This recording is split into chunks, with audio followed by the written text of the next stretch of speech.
again, guys, and we got another John McTiernan movie for you. Yep. Predator. It is Predator.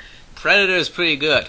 We planned on reviewing all the movies from the Alien and Predator franchise, including the crossovers that exist so far, and we decided to start chronologically, and that being Predator.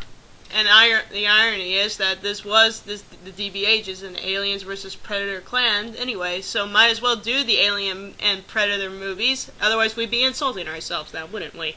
Yeah, pretty much. So, what can we say about Predator?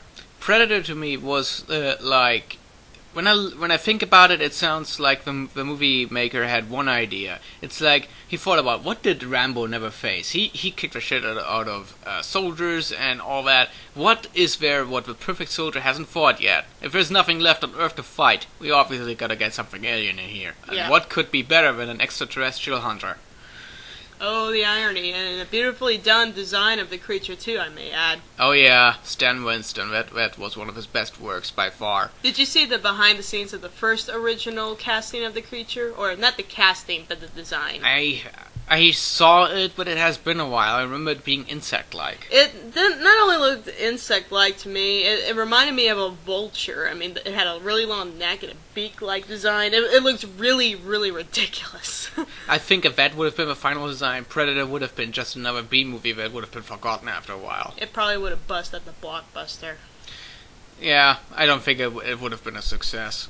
But anyway, should we just mention that, okay, it was made in 1987. This was the movie that got my dad to inspire me to watch Die Hard, which we mentioned before. Yeah. This also introduced to me, I was also introduced to Predator after I watched the first Alien movie, which was Alien Resurrection. I'm sorry, let me rephrase. My first Alien movie I have ever seen was Alien 4. And then my father told me about Predator. With Arnold Schwarzenegger, and he said, "Do you like Arnold Schwarzenegger?" I go, "Well, yeah, he played Terminator." Then watch Predator. Yeah, it's a good idea. I mean, Terminator is also one of the movies I really like. It's one of the best action movies out there. So, ever since then, I wanted to see more movies with Arnold Schwarzenegger, and seeing how much of a big star he was, I figured there's got to be a lot of movies with him. And guess what? Nearly all his movies are watchable, or sometimes are even really good, like Commando, which I already reviewed. But Predator is a bit more serious, even for Arnold Schwarzenegger, but it has everything you want from him. He brings his one-liners, he's shooting a shit ton of guns in here, but he has a capable opponent this time. More than capable. In fact, in the melee fight scenes, he gets his ass handed to him. Well, obviously. But, anyway, what's the plot? Okay, the plot involves some guerrillas that took hostages or something, and well, I remember the plot very well. It was basically Dutch, played by Arnold Schwarzenegger's team. They are a special elite forces. They were hired in to go into guerrilla territory, and for those of you who don't know, guerrillas are like a type of drug-dealing gang mafia that live in the South American regions. Anyway, they supposedly have hostages from another team that were FBI agents at the time. And so Dutch's team was hired on by one of his comrades that used to be on his team. His name was Dylan. Yeah. And who's that played by? That was Carl Weathers. Carl Weathers, yeah. Yeah, he played Dylan, and he comes along with him on the expedition to go and rescue the hostages. Unfortunately, when they get there, the hostages are killed, so Arnold does what Arnold does best. He blows shit up. He blows the shit out of the place. Yeah. And taking a captive gorilla along with him, which just happens to be a female, and gotta love the female drama when you throw that into the movie, right? Yeah, but thank God they didn't include a love plot, because that would have been so out of place here. It's not worth the fuss over, and it wouldn't make any sense. I mean, the girl is a gorilla soldier. Why would she fall in love with one of the soldiers? Anyway. I just know that with a lot of action movies, and also very often with horror movies, as soon as whatever group you're dealing with, as soon as they pick up a woman, the main character falls in love with her. That happens all the damn time, and I'm so glad that Predator made an exception and just left her role as, as just captive, and nothing more. Yeah, just as a captive, and kind of a bit of a female drama, like damsel in distress type, but not all the way. But it doesn't mean that she's useless or has no point to the movie. She is the one that, in the end, gives us a little more background about that alien hunter that suddenly shows up and hunts the group. Yeah. So, they get a clue that something killed some other soldiers while they were on their way to that camp, that there were 2 men skinned alive and all that. But for those of you who've seen the movie, y'all already know that. But anyway, before we get into that fully, I just want to go down the cast. Okay, you have Arnold Schwarzenegger playing Dutch, and he's the leader of the team. Then you have Carl Weathers, who hired the team. His name is Dylan, and he's supposedly good friends with Dutch, though they kind of hit it off badly in the movie. Yeah, another member of the cast that is worth pointing out is Jesse Ventura, who plays Blaine, who is basically the guy with a big minigun. Jesse Ventura, just like Arnold Schwarzenegger, would end up being a governor. That's funny. It really I did not funny. know that. Now you do. Now I do. Oh, I love that character, though. I remember my favorite line that he said that at the beginning of the movie. It was how did it go? It was bunch of buck-toothed faggots around here. This stuff will make you a goddamn sexual tyrannosaurus, just like me. Yeah, he was chewing on tobacco or something. That's so bad for you. Yeah. So anyway, this creature starts hunting them down. Oh, wait. Before, I'm sorry. Just one more character to point out here. Bill Duke, that plays Mac.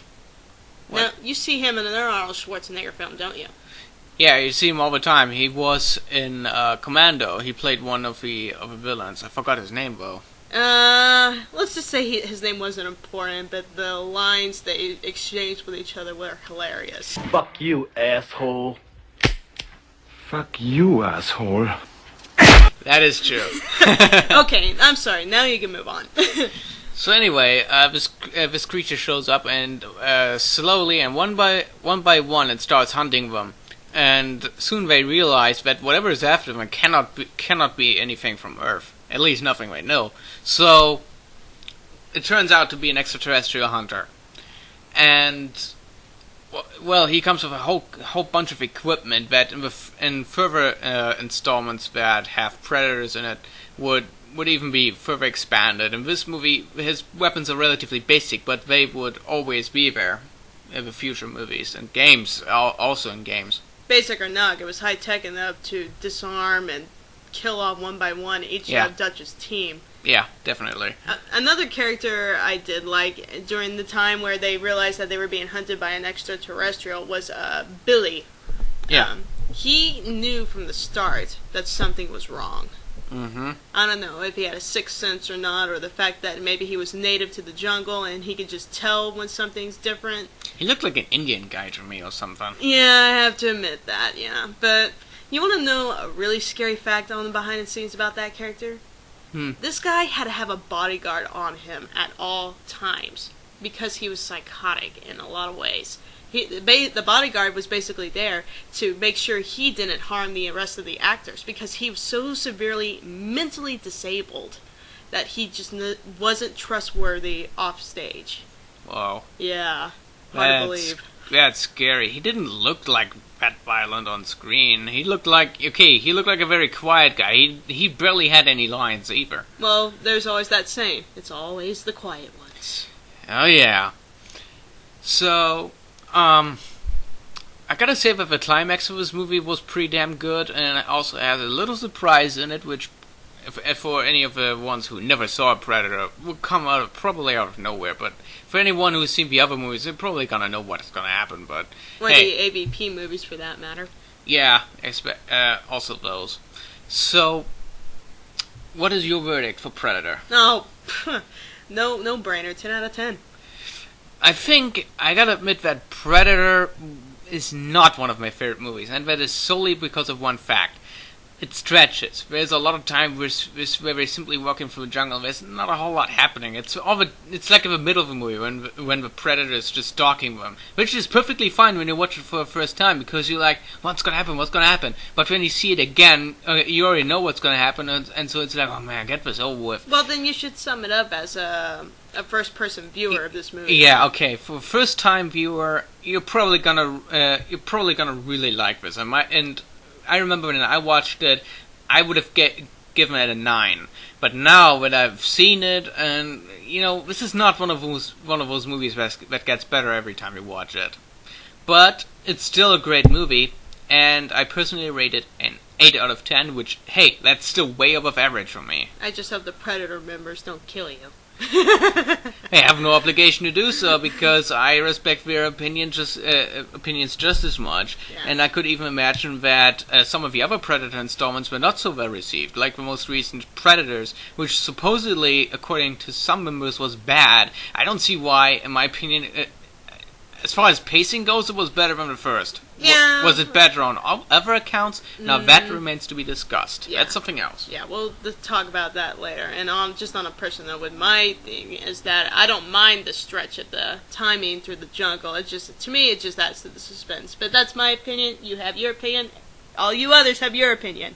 It had a good atmosphere. I give it that. Yes. So yeah.